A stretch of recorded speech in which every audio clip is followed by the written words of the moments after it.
In today's video, I'm going to teach you how to insert placeholder content on Google Sites fast and easy. This is a simple yet effective way to mark places on your site where content will eventually go, ensuring that you maintain a consistent design and layout as you continue building your site.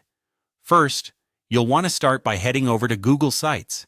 You can simply type Google Sites into your browser's search bar, or if you're more accustomed, directly visit the website at sitesgoogle.com. Google's platform allows you to create a variety of sites suitable for everything from personal portfolios to professional business websites. Once you're on Google Sites, the next step is to select the site you want to work on. You might be starting fresh or working on an existing project, so go ahead and click on the site that you intend to edit. This will take you inside the editor, which is wonderfully intuitive and user-friendly.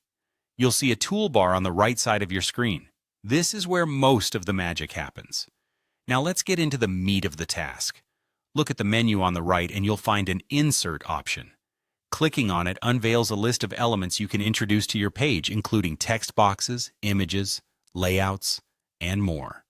What we're interested in for now is text. Click on Text Box from the choices presented.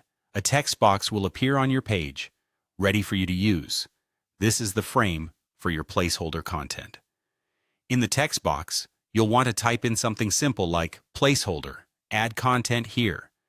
This makes it clear to both you or any collaborators that this spot is reserved for future content yet to be added.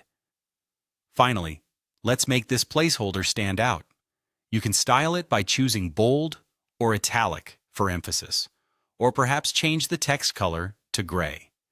This ensures the placeholder is easily recognizable amidst all your other content. The styling is essential.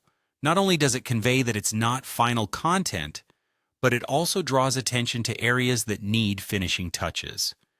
Using these visual cues is a great practice, helping you maintain clarity as you develop your site further. And there you have it.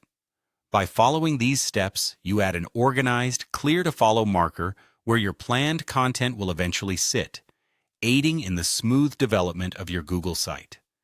As you add genuine content over time, these placeholders can be effortlessly replaced. Thank you for watching the tutorial today. Be sure to subscribe for more tech tips and web design tutorials. If you found this video helpful, give it a thumbs up and don't forget to hit the bell icon to get notified whenever we upload new content. Happy site building, and I will see you in the next video.